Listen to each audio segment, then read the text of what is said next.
사랑하는 여러분, 한 주간에도 평안하셨습니까? 오늘은 제22과 하나님의 기적을 가로막는 믿음의 장애물이란 제목으로 말씀의 은혜를 나누겠습니다. 여러분 가지고 계시는 구역본과 115페이지를 펴시고 함께 읽어가면서 은혜를 나누겠습니다.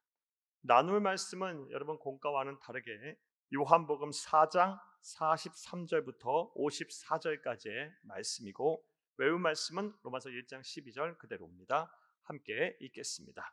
복음에는 하나님의 의가 나타나서 믿음으로 믿음에 이르게 하나니 기록된 바 오직 의인은 믿음으로 말미암아 살리라 함과 같으니라. 자, 읽겠습니다. 본문은 예수님께서 사마리아 수가성의 여인에게 구원의 은혜를 베푸시고 나서 나사렛을 지나치고 갈릴리 가나로 향하셨을 때의 이야기입니다. 그 길에 한 왕의 신하가 예수님을 찾아가 거의 죽게 된 아들의 병을 고쳐달라고 요청합니다. 그런데 예수님께서는 참된 믿음이란 기적을 보고 믿는 것이 아니라 말씀을 그대로 믿고 순종하는 것이라고 말씀하셨습니다. 하지만 왕의 신하는 막무가내로 같이 가자고 요청했습니다.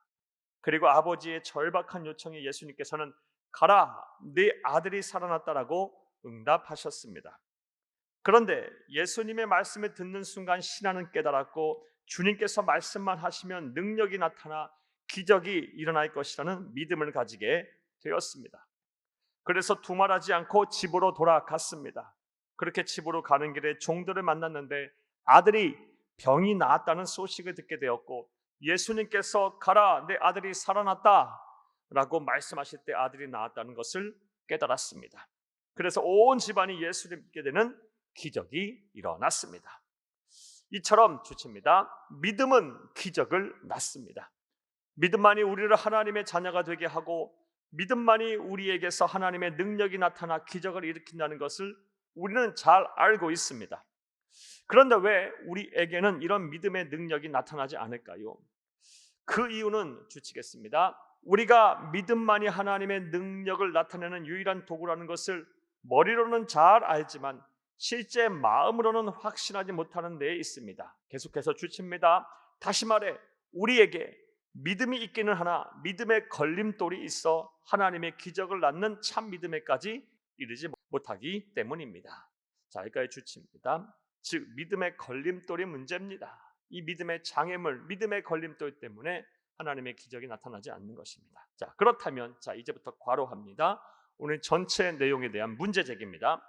우리에게 있어 하나님의 기적을 가로막는 믿음의 걸림돌은 무엇일까요? 가로합니다. 오늘 전체 내용에 대한 문제 제기였습니다. 자, 주시면서 함께 읽겠습니다. 첫째로 신앙의 선입견입니다. 선입견 동그라미 쳐놓습니다. 예수님께서는 갈릴리 지방으로 가시며 제2의 고향인 나사렛을 지나쳐 버리고 가나로 향하셨습니다. 그 이유는 간단합니다. 나사렛 사람들은 예수님의 성장 과정을 보았기에 예수님의 가정 형편, 직업, 외모, 친구와 친척에 대해 잘 알고 있었지만 그것이 걸림돌이 되었고 선입견이 되어 예수님을 메시아로 믿지 않았기 때문입니다. 그리고 예수님께서도 나사렛에서는 기적을 일으키지 않으셨습니다. 교회 안에는 선입견 때문에 하나님의 축복과는 상관이 없는 신앙생활을 하시는 분들이 의외로 많습니다. 그러한 분들에게는 어려서부터 보고 들은 성경 지식과 설교가 선입견이 되어 예배를 통해 생생하게 역사하시는 하나님의 음성을 듣지 못하게 하고 말씀이 주는 깊은 은혜와 감격을 누리지 못하게 합니다. 그런데 이것이 얼마나 큰 교만이자 불신앙입니까? 이런 선입견을 무너뜨리지 않으면 절대로 기적을 낳는 하나님의 음성을 들을 수가 없습니다. 자, 이제부터 주칩니다. 믿음의 걸림돌인 선입견을 제거해야 믿음도 자라고 신앙도 성장하며 하나님의 은혜와 축복도 경험하게 되는 것입니다. 따라서 우리는 모든 선입견을 제거하고 은혜 받게 해달라고 기도해야 합니다. 까지 추천했습니다. 배짱과 같은 순수하고 텅 빈 마음으로 하나님께서 새롭게 주신 은혜를 더욱 사모해야 합니다. 첫 번째로 하나님의 기적을 가로막는 믿음의 걸림돌은 우리의 신앙의 선입견이었습니다. 둘째로 주치면서 함께 읽겠습니다. 삶의 평안함입니다. 삶의 평안함 동그라미 쳐놓습니다. 예수님을 찾아온 왕의 신하는 지체가 높은 사람입니다. 평소 같으면 가난한 목소 출신인 예수님에게 관심을 가지지 않았을 것입니다. 하지만 그러한 자가 최면을과 위신을 내려놓고 예수님에게 찾아와 매달렸습니다. 그 이유는 너무나도 명확합니다. 아들이 죽게 되자, 즉 삶의 고난이 닥쳐오자 모든 것을 다 내려놓고 예수님을 찾아온 것입니다. 실제로 저는 목회 현장에서 절대 예수님을 믿을 것 같지 않던 분들이 갑자기 병을 얻고 사업에 실패하고 삶의 어려움을 겪자 하나님께 두 손을 들고 나와 자복하며 큰 은혜를 받아 변화된 모습을 사는 것을 많이 보았습니다. 반면에 삶이 힘들고 문제가 생겼을 때는 그토록 하나님께 매달리시던 분이 형편이 조금 나아지면 언제 그랬냐는 듯이 하나님을 멀리하고 심지어 떠나는 것도 많이 보았습니다. 자, 주칩니다. 평안함이 오히려 믿음의 걸림돌이 된 것입니다. 설령 내 삶이 평안하다 할지라도 마음을 놓지 말고 더욱 여러분의 믿음의 날을 세우시기를 바랍니다 까지 추천했습니다. 그리하면 하나님께서 여러분의 믿음을 더욱 견고하게 하실 것이며 여러분의 삶에 더 큰 은혜와 복을 주실 것입니다. 또 하나님의 기적을 가로막는 우리의 믿음의 걸림돌은 무엇일까요? 셋째로 자기 방식대로의 신앙생활입니다. 주치고요, 자기 방식대로의 신앙생활 동그라미 쳐놓습니다. 왕의 신하는 예수님께 자신의 집에 함께 가서 아들의 병을 치유해달라고 요청했습니다. 그러나 예수님께서는 무엇이라 말씀하셨습니까? 요한복음 4장 50절 말씀입니다. 예수께서 이르시되 가라, 내 아들이 살아났다 하시니 그 사람이 예수께서 하신 말씀을 믿고 가더니. 아멘. 이것이 예수님의 방식이었고 신하가 예수님의 방식에 순종하여 이 말을 믿고 자신의 집에 돌아갔을 때 아들이 살아났습니다.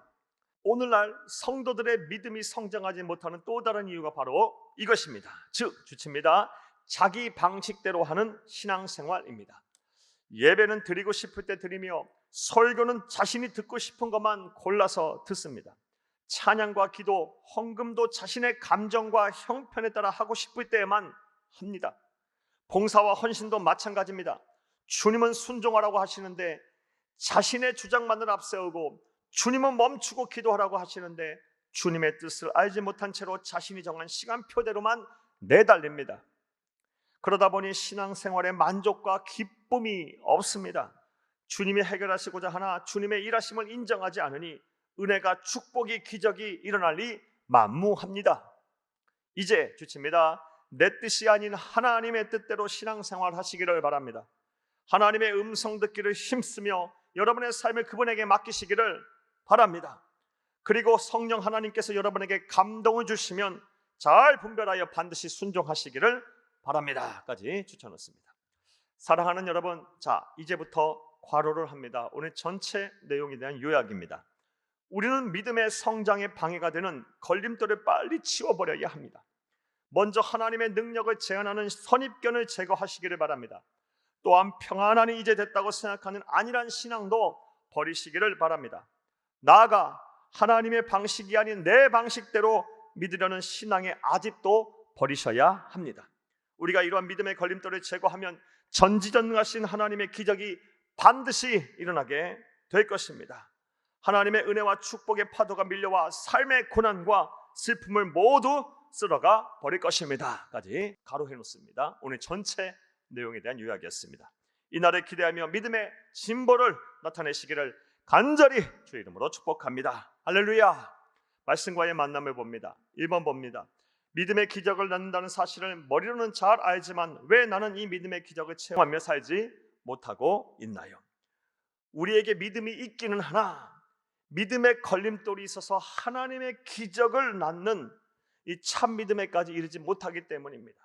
사랑하는 여러분, 믿음의 걸림돌을 제거하셔서 이 여러분의 믿음을 통해, 믿음 성장을 통해 하나님의 기적이 여러분 가운데 일어나기를 간절히 바랍니다. 두 번째 보겠습니다. 믿음의 걸림돌 세 가지는 무엇입니까? 오늘 우리는 본문 말씀을 통해 살펴보았습니다. 신앙의 선입견, 삶의 평안함, 자기 방식대로의 신앙생활이었습니다. 3번 보겠습니다. 믿음의 걸림돌 세 가지 가운데 특별히 내가 취약한 부분은 무엇인지 나누어 봅시다. 오늘 우리는 세 가지의 믿음의 걸림돌을 살펴보았습니다. 신앙의 선입견, 삶의 평안함, 그리고 자기 방식대로의 신앙생활이었습니다. 이 세 가지 가운데 무엇이 부족한지 구역 예배 가운데 서로에게 묻고 또 자신에게 묻고 서로 권면해 보시고 나누어 보시기를 부탁을 드립니다.